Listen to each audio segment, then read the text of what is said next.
Hello friends, फिर से मैं आ चुका हूँ आपके लिए कुछ नया कुछ देने के लिए।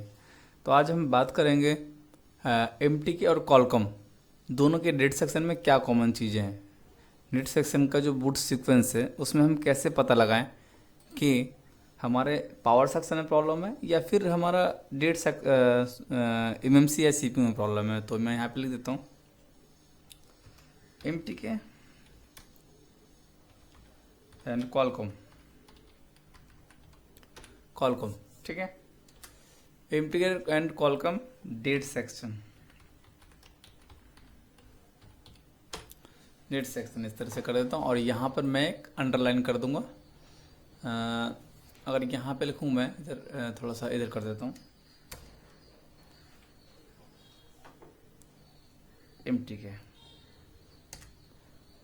एमटीके और इधर अगर मैं आ जाता हूँ इधर कॉलकॉम। ठीक है, तो यहाँ पे कॉमन चीज़ हमें क्या देखना है कि अगर आपके पास सपोज आपका इसको फ़ोन आया डेट से, आपको अगर पता लगाना है कि हमें कौन से सेक्शन में काम करना है, तो अगर हैंडसेट हमारा सबसे पहले देख लेना उसमें कौन सा सीपीयू यूज़ किया है, एमटीके है या कॉलकॉम है। अगर एमटीके है तो सबसे पहले उसमें जो चेक करना है वो है, कहाँ से ऊपर आ गया,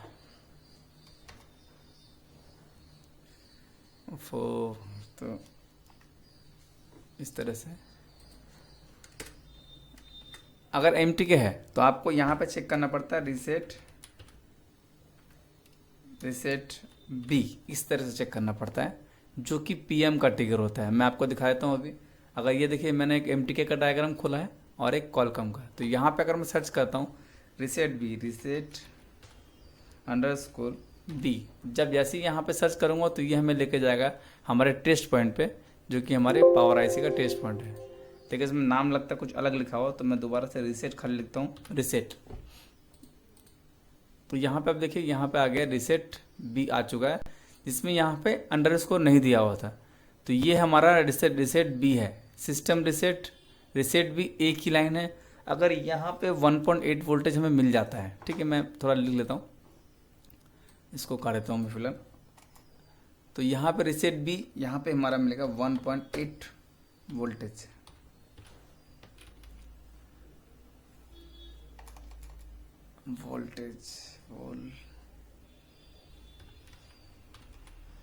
वोल्टेज ओके।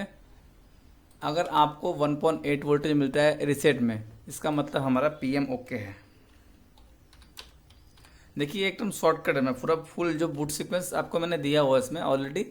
ये एक नॉर्मल एक हमारा बेसिक सा कॉन्सेप्ट है। अगर आपको रिसेट वोल्टेज अगर नहीं मिलता है तो इसका मतलब आपके पावर सेक्शन में प्रॉब्लम है, तो आपको सीपीयू में हाथ लगाने की कोई ज़रूरत नहीं है। ओके, पावर सेक्शन को ठीक करना है। और एक चीज़ और भी होता है, और उसके बाद दूसरा जो हमारा आता है वॉच डॉग, ये हमारा होता है सीपीयू वॉच डॉग लिख दिया तो यहाँ पे 1.8 वोल्टेज। इसका मतलब हमारा क्या होगा, अगर ये हमें मिल जाता है तो इसका मतलब सीपीयू हमारा ओके है। ठीक है, ये हो गया हमारा एमटीके का बेस। मैं और कुछ जो बातें हैं वो भी मैं आपको बताने वाला हूँ। अगर यहाँ पे मैं सर्च करता हूँ, यहाँ पे कॉपी कर लेता हूँ इसको, और यहाँ पे अगर पेस्ट करता हूँ तो यहाँ पे वॉच बोल के आता है। तो यहाँ पे देखिए यहाँ पे क्या लिखा है, वॉच डॉग। देखिए दोनों ही आप देखिएगा, तो ये हमारा PMIC है MT6357। तो ये अगर आप थोड़ा सा ध्यान दीजिएगा, रिसेट बी की जो सप्लाई है पावर आईसी से आउटपुट हो रही है, और ये हम अगर नेक्स्ट करते हैं यहाँ से, अगर फिर से नेक्स्ट करते हैं तो ये हमारी सप्लाई जा रही है हमारे देखो सीपीयू के अंदर MT6765, जो कि हमारे सीपीयू इस सिग्नल को हमारे कैच करता है या रिसीव करता है।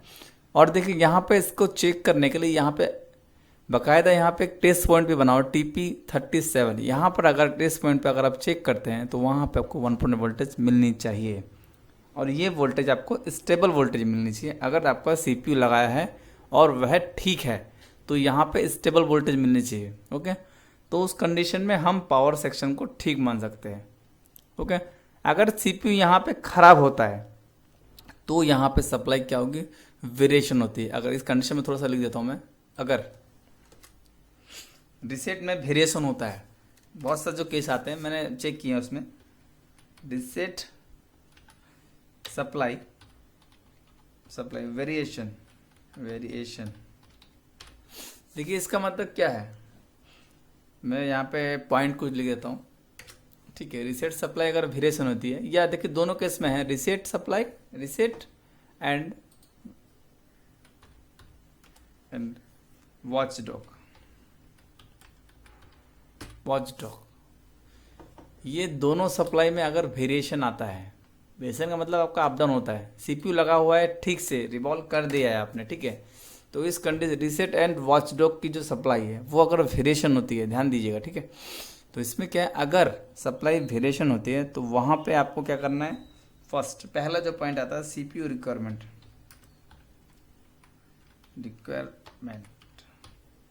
सीपीयू का रिक्वायरमेंट चेक करता है, गलत लिख दिया थोड़ा मैंने इधर, स्पेलिंग में थोड़ा सा प्रॉब्लम है। रिक्वायरमेंट्स आपको चेक करने, सीपीयू रिक्वायरमेंट मतलब ऑल वोल्टेज, ठीक है, ऑल वोल्टेज। तो यहाँ पे हमारा एक तो होता है बूट सीक्वेंस होता है, सीपीयू की रिक्वायर्ड का मतलब आपका 1.8 अगर वेरिएशन होता है तो सप्लाई ऑलमोस्ट बनती है सप्लाई सब, ठीक है। सीपीयू की जो रिक्वायरमेंट है उसको भी हमें चेक करना पड़ता है, इसमें हमारा वीवीसीएल क्या हो सकता है और हमारा स्लिप क्लॉक है, ये तो कंपलसरी है ऑलरेडी इसमें, ठीक है। और अगर सीपीयू के जो कनेक्शंस हैं, जो लाइनें हैं, उनको चेक करना पड़ता है, सीपीयू के जो जहाँ पे बॉल टू बॉल कनेक्टेड हमारा है कि नहीं, शॉर्टिंग है कि नहीं, वो सब चेक करना पड़ता है। अगर सब कुछ ठीक है फिर भी सप्लाई वेरिएशन है तो इस कंडीशन में सीपीयू को हम खराब मान सकते हैं, ठीक है। वैसे सेम हमारे पीएस होल्ड में हो सकता है, पीएस होल्ड में जो है उसको भी सेम कंडीशन में चेक करना, वो भी अगर हमारा दिक्कत होता है, सब कुछ सप्लाई अगर ओके हैं, पीएस होल्ड हमारा नहीं बनता है, होल्ड नहीं होता है, तो उस कंडीशन में हमें पीएस होल्ड को जो उसके जो कनेक्शन है उसको चेक करना होता है, और कनेक्शन चेक करने के बाद अगर ये पता लगता है कि कनेक्शन ओके है तो उस कंडीशन में हम सीपीयू को खराब मान सकते हैं। देखिए रीसेट यहाँ पे होल्ड हो रहा है, लेकिन पीएस होल्ड अगर होल्ड नहीं होता है, पीएस होल्ड पे अगर वोल्टेज सप्लाई वेरिएशन में आ जाती है तो इसका मतलब सीपीयू हमारा ठीक ठाक आउटपुट वर्क नहीं कर रहा है, और सीपीयू जब तक आउटपुट सिग्नल नहीं भेजेगा पीएम को तब तक हमारा जो है पावर आईसी सप्लाई को होल्ड नहीं करवाएगा, ठीक है।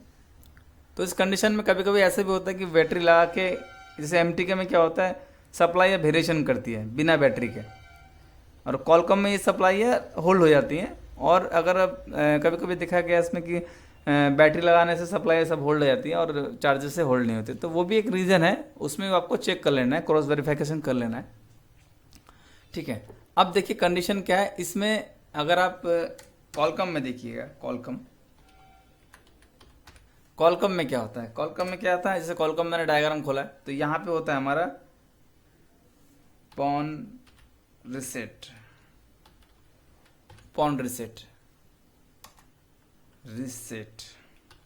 यहाँ पे होती है 1.8 वोल्ट। देखिए वहाँ पे देखिए अगर देखिए रिसेट भी है वहाँ पे पीएम ओके, और यहाँ पे भी इसको हम मतलब पीएम ओके। अगर यहाँ पे अगर हमें मिल जाती है पॉन रिसेट पे 1.8 वोल्ट, ये कॉलकॉम का बेस बता रहा हूँ, ठीक है ऑलरेडी, तो आप थोड़ा ध्यान दीजिएगा, ठीक है। मैं जितना हो सकता है मैं बताने की कोशिश कर रहा हूँ आपको। तो पॉन रिसेट हमारा जो है कॉलकॉम का सिग्नल है पीएम का, यहाँ पे 1 वोल्टेज स्टेबल मिलती है तो इसका मतलब पीएम हमारी ओके, हमें पीएम के जो पावर सेक्शन है जो हमारा प्राइमरी सेकेंडरी उनमें हमें हाथ नहीं देना है, ठीक है।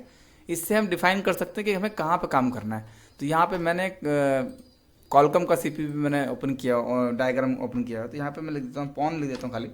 अगर आप पॉन बोल के भी सर्च करेंगे तो भी आपको मिल जाएगा। यहाँ पे देखिए, यहाँ पे अगर मैंने सर्च किया है तो यहाँ पे देखिए ये रिसेट बोल के लिखा हुआ और पीएम पॉन रिसेट बोल के लिखा हुआ है। इसका मतलब ये जो सप्लाई है, ये जो हमारा इस लाइन पे कैप लगा हुआ है, तो इस कैप पे हमें क्या वोल्टेज मिलेगी जो कि हमारे पावर की वोल्टेज है। देखिए यहाँ पे SDM 450 जो कि SDM 450 में गई है, ठीक है। और ये आ कहाँ से, अगर यहाँ पे क्लिक करते हैं यहाँ पे तो ये देखिए यहाँ हमारे जो है BMI 8952 यहाँ से सप्लाई निकल रही है, ठीक है। यहाँ पॉन रिसेट, और देखिए यही सप्लाई ही एक्चुअली मैं आपको दिखा देता हूँ। पॉन रिसेट देखिए ये हमारी, सॉरी मैं थोड़ा गलत बोल दिया। तो ये देखिए आईसी के अंदर जो पॉन रिसेट ये है मेन रिसेट हमारा। तो इसको अगर हम कॉपी करते हैं तो फिर अगर नेक्स्ट करेंगे और देखेंगे कि सप्लाई कहाँ जा रही है। देखिए ये हमारी पावर आईसी से PM8953 से सप्लाई निकली है, देखेंगे तो आप।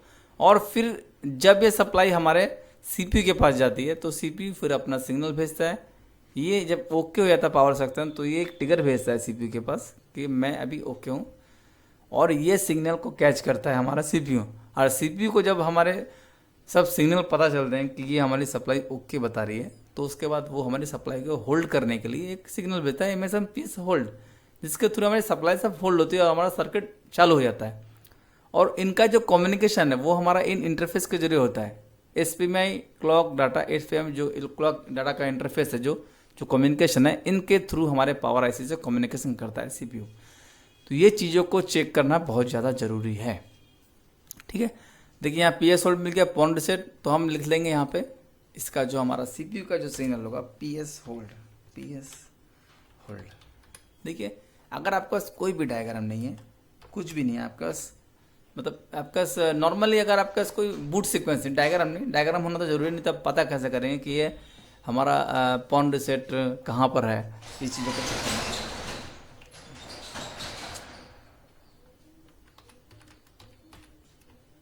ठीक है, तो यहाँ देखिए डायग्राम होना आपका जरूरी है। आपके पास अगर बूट सीक्वेंस नहीं है एक्चुअली, तो आप इन दो लाइनों से भी आप पता लगा सकते हैं कहाँ पे हमें काम करना है, ठीक है। इनसे हमारा कॉलकॉम में होगा पॉन रीसेट 1.8 PM ओके, और CPU का जो सिग्नल होगा जो PS होल्ड 1.8 CPU ओके, तो हम उसके बाद हम दूसरे सेक्शन में काम कर सकते हैं, ठीक है। तो ये दो चीज़ें कि आपको अगर पता जानकारी है तो आप ऑनलाइन स्कीमेटिक के थ्रू बिना बूट सीक्वेंस के आप काम कर सकते हैं, ठीक है। और भी बहुत सारे ट्रिक्स हैं जो कि मैं जितना हो सकता है बताने की कोशिश करता हूँ। अब देखिए सिग्नल, अब सपोज आपका PMIC ओके है, CPU भी ओके है, पोर्ट बनता है और नहीं बनता है, ये दो कंडीशन आती है। देखिए 1.8 आपका ओके आ रहा है, इधर भी आपका CPU का जो सिग्नल है और दोनों तरफ हमारा जो ओके है, तो उस कंडीशन में आपका एक कंडीशन बनेगा, आपका इसमें पोर्ट एक में बनेगा कंप्यूटर में और एक में नहीं बनता है। देखिए इसमें रीज़न क्या होता है, मैं थोड़ा बता देता हूँ। पोर्ट नॉट वर्किंग, तो इसमें कंडीशन क्या हो सकती है, इसमें कंडीशन क्या हो सकती है, CPU प्रॉब्लम इशू हो सकता है, CPU का प्रॉब्लम हो सकता है, DPDM का इशू हो सकता है। DPDM मतलब आपको जो हमारी चार्जिंग की जो लाइन है, ठीक है।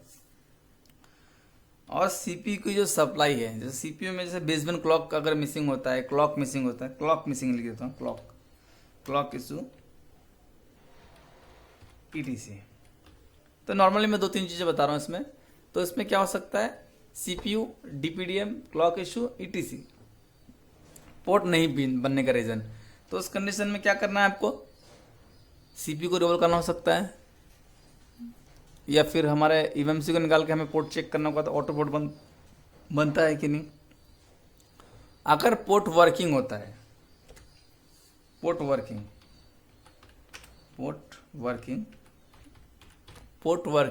मतलब ड्राइवर लेता है कंप्यूटर में, तो उसमें कंडीशन में क्या करना है आपको, फ्लैशिंग करना है फर्स्ट। उसके बाद आपको करना है, अगर सेट ऑन होता है तो ठीक है, नहीं होता है तो फिर फ्लैशिंग, फिर उसके बाद EMMC हेल्थ चेक करना है। अब समझ लो आपका जो कंडीशन आती है, अब इसमें आपका पोर्ट नॉट वर्किंग में आप CPU, DPDM, क्लॉक इशू वगैरह देख सकते हैं आप आराम से, मतलब आपने CPU EMMC को भी रिवॉल्व कर दिया है अभी, ठीक है, और पोर्ट आपका ओके है। अब फ्लैशिंग किया आपने, फ्लैशिंग भी आपने कर लिया है, इसमें हेल्थ भी आपका ओके है, फ्लैशिंग हो गया USB से भी। देखिए इसमें कंडीशन क्या होता है, अगर आपका फ्लैशिंग USB से नहीं होता है, फ्लैश इरर होता है। देखिए एक तो फ्लैश आपका हो जाएगा, एक नहीं होगा। देखो मैं थोड़ा करके बता रहा हूँ, एक्चुअली एक चैप्टर को पूरा लेने में बहुत टाइम लग जाएगा। फ्लैशिंग इरर होता है, फ्लैश इरर, इसका मतलब क्या हो सकता है, CPU and MMC communication problem,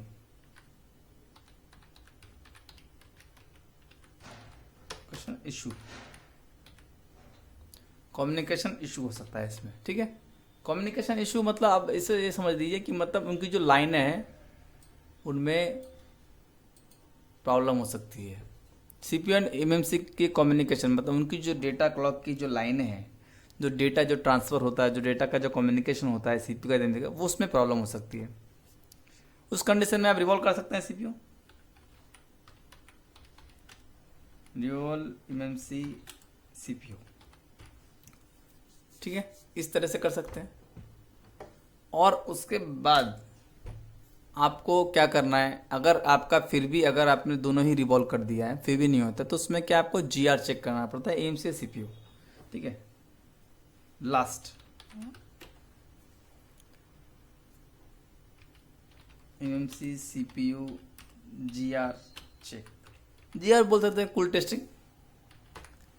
देखिए इसमें क्या, अगर फिर भी आपका नहीं होता है, समझ आपका ऑटो पोर्ट में आ रहा है, अगर ऑटो पोर्ट में आता है, बहुत सी चीज़ें बता दे रहा हूँ मैं। ऑटो पोर्ट की कंडीशन क्या होती है, ऑटो पोर्ट की कंडीशन इसमें क्या है, ऑटो पोर्ट में हमेशा आपको फर्स्ट आपको चेक करना है एमएमसी सीपीयू का कम्युनिकेशन, जो कि ठीक होगा। एमएमसी सप्लाई हो गया एक आपका। फ्लैशिंग में भी कभी कभी प्रॉब्लम होने से ऐसा हो सकता है, ठीक है। जीआर का इशू भी हो सकता है, और आप में एमएमसी डैमेज भी हो सकता है, ठीक है। एमएमसी डैमेज हो सकता है, और बहुत सारी और भी जो चीज़ें हैं एमएमसी की, जो सप्लाई हैं जो सीपीयू में लेते हैं उनकी भी। तो आज ज़्यादा डीप में मैं एक्चुअली नहीं जा पाऊँ कि वीडियो काफ़ी बड़ा हो जाएगा, क्योंकि एक एक सेक्शन को अगर इसमें जो एक एक लाइन है उनको भी अगर हम थोड़ा डिफाइन करने की कोशिश करेंगे तो काफ़ी टाइम लग जाएगा, ठीक है। तो फिलहाल friends, thank you for watching my YouTube channel, क्योंकि इतना जो मैंने आपको बताया है इसके अकॉर्डिंग भी आप काम करते हैं, थोड़ा सा समझते हैं, तो मुझे नहीं लगता आपको डेट सेक्शन में कोई दिक्कत होगी। और भी मैं कोशिश कर रहा हूँ, मैं नोट बना रहा हूँ ताकि मैं आपको प्रोवाइड कर सकूँ। तो फ्रेंड्स, थैंक यू।